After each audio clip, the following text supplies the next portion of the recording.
Hello दोस्तों, स्वागत है आपका अपने YouTube channel next study point में। आज है 9 जून 2020 और 9 जून 2020 से करंट अफेयर के जितने भी महत्वपूर्ण क्वेश्चन बनेंगे वो हम इस वीडियो में करने वाले हैं। साथ ही साथ इन क्वेश्चनों से रिलेटेड फैक्ट भी मैं आपको बताऊंगा, तो आप पूरा वीडियो को ध्यानपूर्वक देखना दोस्तों। वीडियो अच्छा लगे तो लाइक शेयर सब्सक्राइब और प्रेस द बेल आइकन दबा देना ताकि आने वाली हर वीडियो का नोटिफिकेशन आपको मिल जाए। ठीक है दोस्तों, करंट अफेयर की इस क्लास में आप सभी का स्वागत है। चलते हैं आज के इस पहले क्वेश्चन पर इस क्लास के। आज का पहला क्वेश्चन है और वेरी इंपॉर्टेंट क्वेश्चन है ये। विश्व महासागरीय दिवस 2020 का विषय क्या है? इसका राइट आंसर हो जाएगा ऑप्शन नंबर ए, यानी कि innovation for a sustainable ocean. ठीक है, इसका राइट आंसर क्या हो जाएगा? ऑप्शन नंबर ए इसका राइट आंसर है। ठीक है दोस्तों, innovation for a sustainable ocean. ठीक है, ये है विश्व महासागरीय दिवस 2020 का विषय। अब दोस्तों, जो भी दिवस रहते हैं ये मनाए क्यों जाते हैं? ठीक है, लेकिन विश्व महासागरीय दिवस क्यों मनाया गया? क्योंकि दोस्तों समुद्र जो है हमारे दैनिक जीवन में महासागर की जो भूमिका है उसके बारे में अपने को जागरूक करने के लिए, ठीक है, भूमिका के महत्व के बारे में सभी को याद दिलाने के लिए हर वर्ष कब मनाया जाता है दोस्तों? विश्व महासागरीय दिवस 8 जून को। हर वर्ष 8 जून को विश्व महासागरीय दिवस मनाया जाता है। ठीक है, यह दिन दोस्तों रोज़मर्रा की जो जिंदगी है उसमें महासागर की जो भूमिका को जश्न मनाता है। महासागर की रक्षा करना, महासागर में जो भी बड़ी बड़ी फैक्ट्रियों द्वारा केमिकल निकाला जाए वो केमिकल को यो करना, तो इससे महासागर की रक्षा करना। ठीक है, और महासागर में संसाधनों का यूज़ करना, ठीक है, जो संसाधनों का उपयोग के लिए प्रेरित करना, इसके लिए महासागर दिवस मनाया जाता है। ठीक है, तो इससे आपको इतनी जानकारी मिलती है कि विश्व महासागर दिवस क्यों मनाया जाता है और 2020 का विषय क्या रहा। ठीक है, तो 2020 का विषय रहा innovation for a sustainable ocean.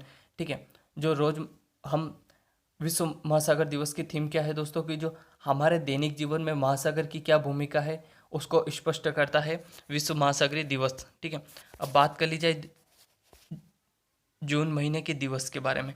1 जून को क्या था दोस्तों? विश्व दुग्ध दिवस। ठीक है, विश्व दुग्ध दिवस था 1 जून को।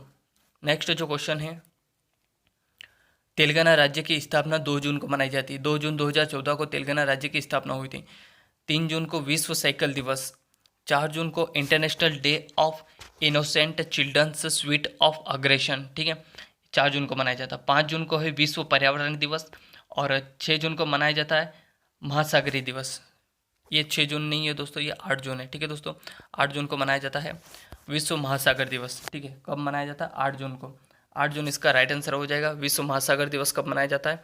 8 जून को मनाया जाता है। वो स्टेप बाय स्टेप चल रहा है इसलिए ये 5 के आगे 6 लग गया। ठीक है, लेकिन बाकी ये सब राइट है। ठीक है, 1 जून को विश्व दुग्ध दिवस, 2 जून को तेलंगाना राज्य स्थापना दिवस, 3 जून को विश्व साइकिल दिवस, 4 जून को international day of innocent children's sweet of aggression और 5 जून को विश्व पर्यावरण दिवस, जिसकी थीम आपको मैंने कल ही बताई थी। ठीक है, टाइम फॉर नेचर इसका राइट आंसर हो जाएगा इसकी थीम। और क्वेश्चन नंबर जो अभी फर्स्ट था अपना, विश्व महासागरीय दिवस कब मनाया जाता है? ये मनाया जाता है 8 जून को। ठीक है दोस्तों, 8 जून को इसका राइट आंसर हो जाएगा। और जो इसकी थीम है क्या है दोस्तों? Innovation for sustainable invention. ठीक है, ocean invention for sustainable ocean इसकी थीम रही है। ठीक है दोस्तों, चलते हैं नेक्स्ट क्वेश्चन पर। इसरो ने स्पेस सिचुएशन अवेयरनेस और एस्ट्रोफिजिक्स के क्षेत्र में सहयोग करने के लिए किसके साथ एक समझौता ज्ञापन पर हस्ताक्षर किया है? ठीक है, तो इसका राइट आंसर क्या हो जाएगा? Aryabhatta research institute of observation science इसका राइट आंसर हो जाएगा। ठीक है, इसका राइट आंसर क्या हो जाएगा? इसरो ने स्पेस सिचुएशन अवेयरनेस, ठीक है, यानी कि SSA, स्पेस सिचुएशन अवेयरनेस और एस्ट्रोफिजिक्स के क्षेत्र में सहयोग करने के लिए किसके साथ एक समझौता ज्ञापन पर हस्ताक्षर किया है? इसका राइट आंसर हो जाएगा Aryabhatta research institute of observation science इसका राइट आंसर हो जाएगा। नेक्स्ट जो क्वेश्चन है, जून 2020 में निम्नलिखित में से किस संस्था में वैज्ञानिक ने एक दुर्लभ पृथ्वी पर आधारित मैग्नेटो कैलोरिक सामग्री को विकसित किया है? तो इसका राइट आंसर क्या हो जाएगा? क्वेश्चन नंबर 3 का इसका राइट आंसर हो जाएगा international advance research for powder metrology and new material इसका राइट आंसर हो जाएगा। ठीक है, ऑप्शन नंबर सी इसका राइट आंसर हो जाएगा। ठीक है, इसका राइट आंसर क्या है? ऑप्शन नंबर सी, यानी कि international advance research for powder metallurgy and new material. ठीक है, जो जून 2020 में क्या हुआ था? वैज्ञानिकों ने एक दुर्लभ पृथ्वी पर आधारित जो मैग्नेटोक्लोरिक सामग्री को विकसित किया है और इस सामग्री का उपयोग दोस्तों कैंसर के इलाज के लिए प्रभावी रूप से इस्तेमाल किया जा रहा है, ठीक है, किया जा सकता है। कई के लिए दोस्तों कैंसर के इलाज के लिए प्रभावी रूप से इस्तेमाल किया जा सकता है जो मैग्नेटोक्लोरिक सामग्री है इसका, और इसका अभी international advance research for powder metrology and material and new material द्वारा विकसित किया गया है, ठीक है। नेक्स्ट जो क्वेश्चन है, जून 2020 में निम्नलिखित में से किसने पर्यावरण के अनुकूल उपयोग को लागू करने के लिए त्रिची रेलवे जंक्शन को गोल्ड रेटिंग दी है, ठीक है। तो इसका राइट आंसर हो जाएगा ऑप्शन नंबर ए, इसका राइट आंसर है, ठीक है। इसका राइट आंसर क्या है, ऑप्शन नंबर ए, यानी कि CII द्वारा हाल ही में जून 2020 में पर्यावरण अनुकूल उपयोग को लागू करने के लिए त्रिची रेलवे जंक्शन को गोल्ड रेटिंग दी है, ठीक है। यहाँ पर जो CII है इसका फुल फॉर्म क्या है दोस्तों, कॉन्फेडरेशन ऑफ इंडिया इंडस्ट्रीज, ठीक है। CII का फुल फॉर्म है कॉन्फेडरेशन ऑफ इंडिया इंडस्ट्रीज, ठीक है, यानी कि भारतीय उद्योग परिसंघ, ठीक है, भारतीय उद्योग परिसंघ। इसका हिंदी मीन हो जाएगा और इंग्लिश मीन हो जाएगा कॉन्फेडरेशन ऑफ इंडियन इंडस्ट्रीज, जिसके द्वारा तमिलनाडु के त्रिची रेलवे स्टेशन, ठीक है, त्रिची कहाँ पर है ये, तमिलनाडु में पड़ता है। तमिलनाडु के त्रिची रेलवे स्टेशन को गोल्ड रेटिंग दी गई है, ठीक है। ये कोविड-19 के चलते यहाँ पर पर्यावरण के साथ जो किया गया, ठीक है, पर्यावरण के साथ जो पर्यावरण की देखभाल के साथ साथ यहाँ पर प्रदूषण और जल प्रदूषण और इन सभी की समस्याओं से उभर कर जो त्रिची रेलवे स्टेशन का जो अपना सहयोग किया है उसने पर्यावरण के अनुकूल, उसी के लिए CII द्वारा इसे गोल्ड रेटिंग दी गई है। ये त्रिची रेलवे स्टेशन तमिलनाडु में स्थित है। नेक्स्ट जो क्वेश्चन है वेरी इंपॉर्टेंट रहने वाला है, निम्नलिखित में से किसने कोविड-19 के समय में सुरक्षित ऑनलाइन शिक्षा नामक पुस्तिका विकसित की है, ठीक है। ये सुरक्षित ऑनलाइन शिक्षा नामक पुस्तिका जो है विकसित की है। तो इसका राइट आंसर हो जाएगा ऑप्शन नंबर ए, यूनेस्को, और ऑप्शन नंबर बी यानी कि NCERT। तो इसका जो राइट आंसर है वो है A+B दोनों, यानी कि ऑप्शन नंबर सी इसका राइट आंसर हो जाएगा, ठीक है। यूनेस्को और NCERT दोनों ने मिलकर समझौते के साथ कोविड-19 के समय में सुरक्षित ऑनलाइन शिक्षा की नामक पुस्तिका विकसित की है। तो इसका राइट आंसर ऑप्शन ए और ऑप्शन बी दोनों हो जाएगा। बात कर ली जाए यूनेस्को और NCERT दोनों ने मिलकर ये वर्क किया है, ठीक है। तो यूनेस्को को हम पहले देखें, 4 नवंबर 1945 को इसकी स्थापना हुई थी, ठीक है। यूनेस्को की स्थापना कब हुई थी, 4 नवंबर 1945 को। यूनेस्को जिसका फुल फॉर्म होता है संयुक्त राष्ट्र शैक्षिक वैज्ञानिक सांस्कृतिक संगठन। ये जो क्वेश्चन है जो फुल फॉर्म के ये क्वेश्चन पूछे गए हैं, ठीक है दोस्तों। यूनेस्को का फुल फॉर्म क्या होता है, क्योंकि यूनेस्को हमेशा चर्चा में रहने वाला है, ठीक है। तो यूनेस्को क्या है, संयुक्त राष्ट्र शैक्षिक वैज्ञानिक एवं सांस्कृतिक संगठन है, जिसका इंग्लिश मीन होता है United National Education Scientific and Culture Organization, ठीक है दोस्तों। United Nation Education Scientific and Cultural Organization. और NCERT के बारे में भी हम देखेंगे, तो NCERT जो बुक रहती है NCERT, उसी के बाद चलिए 1961 में इसकी स्थापना दिल्ली में हुई थी, जिसका फुल फॉर्म होता है national council of education research and training, ठीक है, इसका जो फुल फॉर्म है। और हिंदी में हो जाएगा राष्ट्रीय शैक्षिक अनुसंधान और प्रशिक्षण परिषद, ठीक है।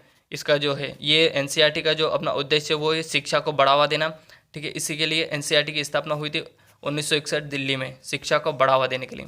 किस राज्य ने अपने सबसे बड़े जैव विविधता पार्क का उद्घाटन किया है, ठीक है। तो इसका राइट आंसर हो जाएगा ऑप्शन नंबर सी, यानी कि उत्तराखंड की राज्य सरकार द्वारा अपने सबसे बड़े जैव विविधता पार्क का उद्घाटन किया गया है, ठीक है। नेक्स्ट जो है अपना, मोनिका मेहता को किस देश में भारत का अगला राजदूत नियुक्त किया गया है, ठीक है। तो मोनिका जो मेहता है उसको अभी फिलहाल में स्विट्जरलैंड के लिए उन्हें नामित नियुक्त किया गया है, ठीक है। लेकिन वो अभी वर्तमान में कहाँ थे, स्वीडन के थे, ठीक है। जो मोनिका मेहता है ये एक अभी वर्तमान में जो है स्वीडन के राजदूत थे, लेकिन अगला जो राजदूत है इन्हें स्विट्जरलैंड के लिए नियुक्त किया गया है, ठीक है। कहाँ के लिए, स्विट्जरलैंड के लिए। बात कर ली जाए अभी हाल ही में जो नियुक्त इधर से उधर जो राजदूत हुए हैं, ठीक है, राजदूत जितने भी हुए हैं और साथ ही साथ एम्बेसडर जो भी है उन सभी को हम देख रहे हैं, ठीक है। तो ऑप्शन फर्स्ट में है फर्स्ट राहुल श्रीवास्तव अभी हाल ही में जो राजदूत बने वो रोमानिया के, ठीक है, रोमानिया में नियुक्त हुए। गायत्री कुमार को ब्रिटेन में नियुक्त किया गया। सिटी जॉर्ज को कुवैत में नियुक्त किया गया है, ठीक है, राजदूत बने हैं। सुशील कुमार सिंघल जो है पापुआ न्यू गिनी के अगले राजदूत बने हैं। और रवीश कुमार को फिनलैंड के अगले राजदूत के रूप में चुना गया है, ठीक है। तो ये कुछ अभी राजदूत है जो हाल ही में नियुक्त हुए हैं, तो इनको आप एक जगह नोट कर लेना, ठीक है, और याद कर लेना। नेक्स्ट जो क्वेश्चन है अपना, गूगल क्लाइड ने भारत में अपने वरिष्ठ निदेशक के रूप में किसे नियुक्त किया गया है, ठीक है। तो गूगल क्लाइड ने अपने भारत में अगले वरिष्ठ निदेशक के रूप में जो नियुक्त किया गया है वो है अनिल वलूरी, ठीक है। अनिल वलूरी इसका राइट आंसर हो जाएगा। अनिल वलूरी को अभी हाल ही में गूगल क्लाइंट ने भारत में अपना अगला वरिष्ठ निदेशक नियुक्त किया गया, और इससे पहले थे करण बजवा, ठीक है। करण बजवा जो है इससे पहले करण बजवा गूगल क्लाइंट के 2017 के आसपास गूगल क्लाइंट के निदेशक थे, लेकिन अभी अनिल वलूरी को अगला गूगल क्लाइंट भारत में नियुक्त किया गया है, ठीक है। नेक्स्ट जो क्वेश्चन है, आईआईटी के शोधकर्ता ने कोविड-19 के लिए कम लागत वाली आर्टिफिशियल इंटेलिजेंस आधारित शोध को विकसित किया है। तो इसका राइट आंसर हो जाएगा आईआईटी हैदराबाद, ठीक है। ऑप्शन नंबर बी इसका राइट आंसर है। आईआईटी हैदराबाद द्वारा कोविड-19 के लिए कम लागत वाली आर्टिफिशियल इंटेलिजेंस आधारित शोध के लिए विकसित की है, ठीक है। तो आईआईटी हैदराबाद इसका राइट आंसर हो जाएगा। बात कर ली जाए आईआईटी हैदराबाद की जो कोविड-19 आर्टिफिशियल इंटेलिजेंस आधारित जो शोध विकसित की है, तो वो क्या है दोस्तों, वो मात्र जो कोविड-19 के जो पेशेंट हैं, ठीक है, जो भी जांच की जाती है वो मात्र 20 मिनट में जांच करके बता देगी कि कोरोना पॉजिटिव है या नेगेटिव है, ठीक है। ओनली 20 मिनट में, तो इतना सुपर फास्ट इसका काम रहेगा। ओनली 20 मिनट में आपको रिपोर्ट दे देगी कि कोविड-19 के मरीज को पॉजिटिव है या नेगेटिव है, ठीक है। नेक्स्ट जो क्वेश्चन है, किस राज्य सरकार ने एक ऑनलाइन कचरा प्रबंधन प्लेटफॉर्म लॉन्च किया है, ठीक है। तो इसका राइट आंसर क्या हो जाएगा, ऑनलाइन प्लेटफॉर्म लॉन्च किया है, इसका राइट आंसर हो जाएगा ऑप्शन नंबर डी, यानी कि आंध्र प्रदेश। आंध्र प्रदेश की राज्य सरकार द्वारा एक ऑनलाइन कचरा प्रबंधन प्लेटफॉर्म लॉन्च किया गया। ये 5 जून को किया गया था, विश्व पर्यावरण दिवस पर, ठीक है।